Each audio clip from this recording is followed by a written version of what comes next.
Here we are into February of 2026. My mind is blown that we're already in February. And I know that you might be feeling like this year has already changed and shifted what you thought was possible. So today we're going to talk about what spells, magic, and rituals you should be doing this month. Now, even if you're watching this in March, April, May, or June, or you've come back to it, this is a really good place to come to when you feel like you have put your intentions out into the world, or maybe you've done a vision board, or you cast a wheel with me, and you notice that the energy of the year has already changed from the direction you thought that it was going to be now. Because we can still hold what it is that we're intending to experience this year. We can still hold our big visions and our big goals and move and shift with the energy. And February is a time for that. Traditionally, this time of year, I teach something called the Love Shack, which is a really powerful manifestation program and frequency that we get into that is around how to connect to your body, how to connect with what you want, and how to build a frequency so you just attract what it is that you want without having to be so specific as we normally do in spell work. And the reason why I'm not bringing that to you in February and why I'm not holding that this month, well, first of all, I am teaching a very powerful class on the 13th to reclaim Friday the 13th. It's called the 13th Gateway to Power. So if you haven't registered, you can check the link in the profile. And if this is before that, you can still join. If not, I'll tell you what else is brewing in Mystery School. But this year in February, the energetics of change, the energetics of what we're moving through is changing so fast that I almost can't pre-plan what I'm going to talk to you about. What I thought I was going to come here and talk about in terms of February magic and planting seeds, because we normally work with a lot of seed magic right now. We normally would cast our intention into seeds and put them in our altar and start fostering all of the ideas that we developed as the new year started. And then we put them into these seeds, and then we go into a planting phase as we get closer and closer to the spring equinox. But this year, I'm not going to do that. Now, you can do that if you desire. I'm sure you can find the videos on this channel where I talk about that. And if you've been in Mystery School with me, then you know this ritual and you should do it. Instead, what I'm going to talk about is how to vision what it is that you desire to see, both for yourself, for your community, and for the planet. And I'm saying this now, and I'm changing kind of the direction I would normally talk about in February, even though Imbolc has passed, meaning we are beyond the halfway point between winter solstice and spring equinox. We're a little bit more than halfway by the time this comes out. But we are all the way into a lot of disruption around safety. There is an increase in division, especially if you're located in North America right now. There is a lot happening, and it's stealing or hijacking our ability to stay in our center and focus on the change that we desire to see this year. You can hold your own desire and your own, goals and wishes and intentions at the same time as holding out desire for change where you live. Whether you are focusing that change on planetary health, capitalism health, political health, whatever it is that you are focusing on, or whatever it is that's drawing your rage and your discomfort in your body out, you can hold that, work on that, and still hold yourself. In fact, I would say that you are unlikely to be able to make any effective change in what you want to see different in the world if you can't hold yourself. You first. So this month, the magic I'm going to give you this month is a visualization ritual that you can use to address any of the things or changes that you desire to see. You can also use this to anchor in any of your intentions that you cast. Again, I hope that you did, that you cast intentions as the wheel turned, the Gregorian calendar moved us into a brand new tax year, regardless if it's a brand new tax year, if that's the reason why we have January 1st as a new year. We have collectively embraced that to be the case, and there is energy behind it. So if you set goals, if you did a vision board, if you cast a wheel, whatever you did at the start of the year, I'm assuming you've done that. Now, if you haven't, we are only into February, so you can still do that. I would still do that work. It's important to zoom out and be able to look at the whole of the year and be able to capture what it is that you desire to experience and then bring it down into tactical goals that then dispel into the types of spells that you're going to do that part. What I'm going to give you today is a way to take what you're envisioning, the year being, what you're intending, what you're desiring, what you hope it to be, and jump to the end of 2026 and look back. So we're going to anchor in what it is that we really desire to see happening by jumping ahead and looking at it in reflection as if it already has. So when I say that you can do this for your own personal goals, intentions, or spells, or your communities, or your families, or the world at large, you can.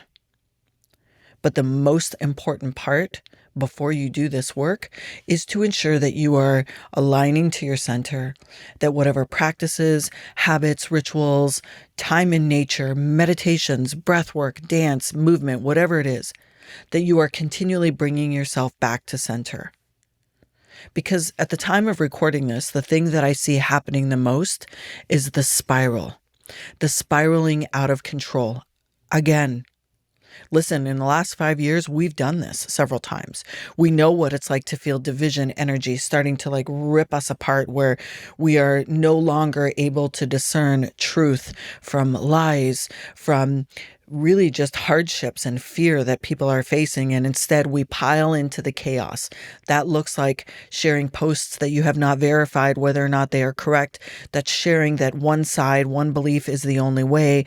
That's, grabbing onto one person to blame and not looking at the collective systems that are trying to create harm.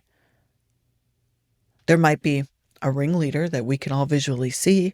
There might be a political party that you want to blame everything on, but really there is a system, a higher system that wants to control the humans to keep us in this particular frequency of fear and division. Because when we are in fear and when we are divided, we are not coming together to create change collectively. So I'm not going into that. This is not the purpose of this video. You can agree or disagree with any of that. Totally fine. What I'm saying is if you are participating in any of that fear or division, you are not in your center.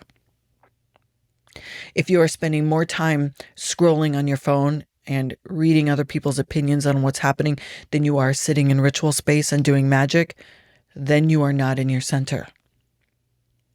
You are certainly not going to be focusing on your goals, your intentions, what's happening astrologically that's impacting your body. You're not going to be focused on that in your center if you're pulled in 1,000 directions of fear, division, infighting. And I understand. We are living in a time where noise is the new language. There is noise everywhere you look. And it's actually starting to impact how people communicate. I don't know if you notice this, but in most friend groups and communities and businesses and, places of employment, the first conversations people have is something about the hardship that's happening in the world. We've lost this real question of, how are you? How are you today? Did you do something fun this weekend? What are your plans this week? These things that really matter because they change our frequency, not because we're discarding what's happened, what we feel about what's happened, but because we're realigning back to our center. So no matter what magic or what rituals I give you or what spells I give you in February, if you are not coming back to your center, then it doesn't matter. because the slant, the view, the energy, the beliefs of what you're spiraling in every day is going to impact the outcome of any working that you do, period. It's probably already impacting your outcome. It's probably impacting your work. It's probably impacting your friendships. It's probably impacting your magic. So the first piece of magic for February is to come back to your center. Recognize where you're caught in loops of noise. Recognize when you are not in your center before you go to bed at night and aren't doing the habits and the routines and the rituals that help you clear energy and not carry it into sleep. Recognize when you're doom scrolling and you're spiraling and the algorithms have hooked you and they're pulling you in like they've just like thrown a hook, line, and sinker out and they're reeling you in and you're stuck in the scrolling. Notice this is more important than anything else you can do this month. Then, once you've brought in all the centering practices that you already know, if you're watching this channel, and by the way, you should be subscribed. So if you haven't subscribed, do so now, because I have a lot coming this year, a lot. And we are about to unleash the Untamed Academy, which is a new community group that I'm going to be offering that brings us together where you'll be with me live in community and discussing ways to untangle the beliefs that keep you from achieving the type of magic that you desire. We have to untame and untrain the systems that have taught you to be small, to contort, to stay in fear, all of the things that actually are going to really impact the outcome of any spells, rituals, spiritual path, any workings you do. We're going to untangle those beliefs. So that's coming. So make sure you stay and subscribe so you can keep up to date. And don't forget to check out the Friday the 13th class. The link will be in the comments. Now, if you've done this work and you're continuing to do this work because it is a process to stay in your center, to keep a personal practice up, to stay committed to, releasing energy, to aligning your energy, to clearing your energy, to holding the paradox of what might feel selfish by focusing on yourself when the world is burning, when you can hold the paradox of all of these different things happening and be in your center, then I have an extra piece that I've been talking about that you could do that will make a difference. It will make a difference in your field. It will make a difference in your community's field. It will make a difference in all parts of your life. And it's not complicated, but it does require you to know how to completely center and clear your energy. Once you've done that, then you're going to do any type of meditation or rituals that you do. And if you want those, if you want to know how to do that, I will teach that in which school. So you can find a link everywhere. Once you can be aligned and completely focused, I want you to jump to December 31st, 2026. So that means you know how to get into an altered state of consciousness, which is why we meditate. It's why we do rituals. When you are in an altered state of consciousness, I want you to jump ahead to December 31st, 2026, and I want you to build it in your mind. I want you to do the astral plane work, which means going out of the current reality, going into a future reality, knowing everything that you desire for yourself, your community, and the planet, knowing that all of that's already been set in stone, and you're going to look at it as if it's already happened. When you go to December 31st, 2026, and you know what you desire this year to be, then when you visualize that in the astral plane in a different reality in the future, you are actually setting in stone the past. Now, I know this might sound complicated, but it's not. When you get into an altered state of consciousness and you go to December 31st, 2026, you start building in your imagination, in your mind, the outcomes as if they've already happened. And there are so many reasons why this is important. Number one, it's because we actually can't create something if we haven't seen it before. So if you desire something in your life, and I'm going to come to just the personal. So if you specifically desire to have a certain job or a certain type of a relationship or a certain amount of money in your bank account, but you don't know a single human that has that, and you don't have a basis to be able to picture it from, then it's very difficult for you to manifest it. It requires your imagination to be turned online.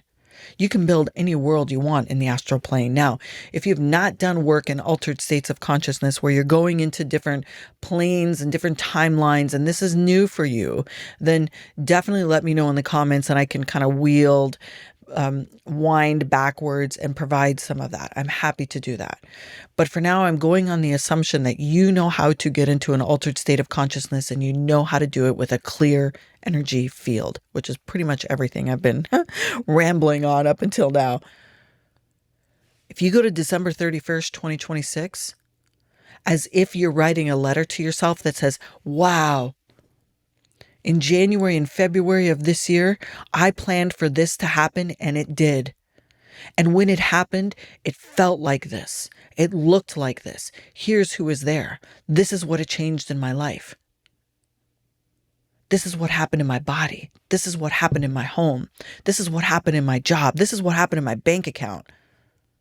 This is what happened on the planet. Wow. Everything I intended for this year happened. And this is what it feels like in my body. And the only way that you're going to be able to get there to explain in advance, before it's happened, what it feels like, is to be able to A, know what you want, and then B, use your imagination to let it fill you. Of course, it's going to ultimately be bigger and different than what you're imagining. Of course, that is definitely going to happen, but you can get very close. You can start allowing possibilities to come in. So think of it. I know many of you have been in mystery school and done all different types of journey work with me.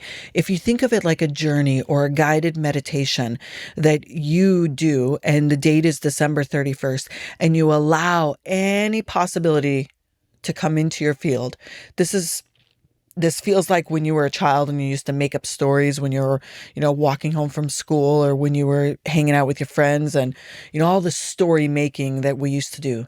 This is story making. It's the true lie. Because you're envisioning something that hasn't happened yet, but you want it to happen. And the only way for it to happen is to picture that it already has. Once you can be in an altered state of consciousness, now you might do this over a series of days or sessions. This might be 20 minutes a day for 21 days that you do this altered state work, however that looks for you. And you acknowledge today is December 31st, 2026. And, oh, wow, or oh my goddess, I never knew it could be so magical. Whatever it is. Or, oh my goodness, I didn't know that I could feel so free. Or, oh, wow, I did not understand my own capacity to create this. I created this, and this is how it felt. However many days or however many sessions you need to do this work until you can see it and feel it, keep doing it. Might not be one shot. You might tentatively let your imagination run at the idea, and then it might feel like, oh, that's too much. I literally just imagined more than I think is actually possible for me, so I better roll it back a little. That's too much. That's too much imagination. That's not based in reality. There's no way that could happen. Yes, it can. So it might take several sessions for you to really anchor in what you're holding. And it should be based upon what you intended for the year. Your goals, your vision board, your intentions. You already know these things. Or you're going to do that first. And when you've done enough sessions to where you feel like you hold the feeling, you know what the possibilities are. And listen, if you do this multiple times in a row, you might see and feel more than you thought the first time. New possibilities, new ideas will come up. When you've completed that, you're then going to write down what you've been experiencing. But don't write it down until you feel like you've squeezed every last bit out of your imagination of what's possible. Then you write it down. Here's something I can promise you will happen. Everything that you imagined will become possible for you because you'll start to see the threads of it because you recognize it, because you've already envisioned the ultimate destination. You've already envisioned it as if it's happened. So when a little breadcrumb how to get there comes into your field, ooh, it feels familiar. This is powerful work. This is probably, I would consider to be very advanced level magic that doesn't require tools, that doesn't require an incantation, that doesn't require a specific formula.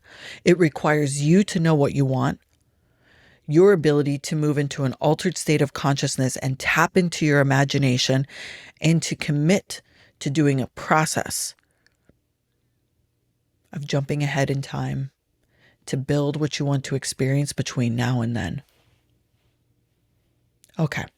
So that's what I want to leave you with for February. Now, I highly recommend you check out the 13th gateway if it hasn't passed by now when you're seeing this. And I also highly recommend that you stay on the list for the Untamed Academy, because we're going to go deep. That's where you're going to find me in my workings for the next short little while. And in the meantime, subscribe, check out all the things, and thanks for being here. And I will be back soon.